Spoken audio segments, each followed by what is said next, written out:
कल्पना कीजिए कि आप एक ऐसे युग में हैं जहां देवताओं के हथियारों से लेकर दिव्य नगरों तक हर चीज की रचना एक ही शक्तिशाली हाथों से की गई थी। वह एक ऐसा कलाकार था जिसने सोने की लंका से लेकर आकाश में उड़ने वाली पुष्पक विमान तक अविश्वसनीय संरचनाओं का निर्माण किया।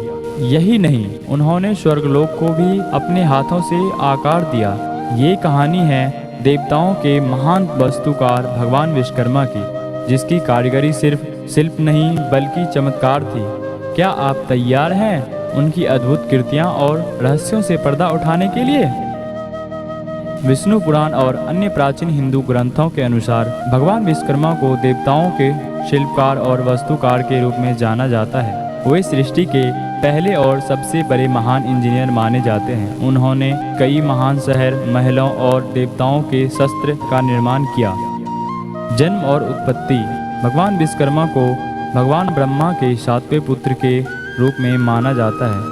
वे सृष्टिकर्ता ब्रह्मा से उत्पन्न हुए और सृजन की कला में सिद्धस्त माने जाते हैं।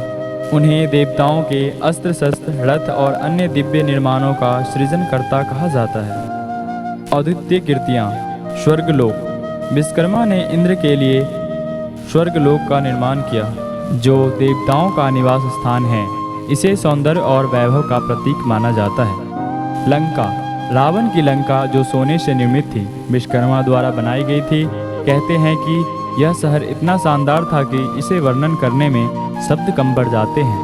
द्वारिका। भगवान कृष्ण की नगरी द्वारिका भी विश्वकर्मा की रचना थी। महाभारत के अनुसार यह एक भव्य और अद्वितीय नगरी थी जो समुद्र किनारे स्थित थी।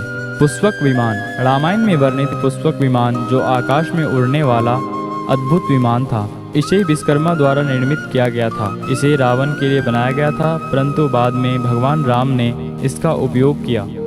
अन्य योगदान। विश्वकर्मा न केवल अद्भुत इमारतों और यंत्रों का निर्माण करते थे, बल्कि ये वास्तुशास्त्र के भी जनक माने जाते हैं। वास्तुशास्त्र भारतीय भवन निर्माण कला का प्राचीन विज्ञान है, जो आज भी घर, मंदिर और शहरों के निर्माण में उपयोग किया जाता है।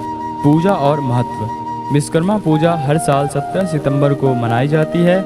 यह दिन इंजीनियर, शिल्पकार, कारीगर और मशीनों के साथ काम करने वाले लोग अपनी मशीनों और उपकरणों की पूजा करते हैं, ताकि उनका काम बिना किसी बाधा के पूरा हो सके। विश्वकर्मा जी की कहानी हमें यह सिखाती है कि निर्माण और सृजन का कार्य केवल भौतिक नहीं, बल्कि आध्यात्मिक और सांस्कृतिक दृष्टि से भी महत्वपूर्ण है। उनका जीवन और योगदान वास्तुकला, इंजीनियरिंग और सृजन के हर पहलू में प्रेरणा प्रदान करता है। यह थी भगवान विश्वकर्मा की कहानी, जो हमें उनके योगदान और महानता का एहसास कराती है। Thanks for watching. अगर अच्छा लगे तो लाइक, शेयर एंड सब्सक्राइब जरूर करें और बेल आइकन को दबाना ना भूलें।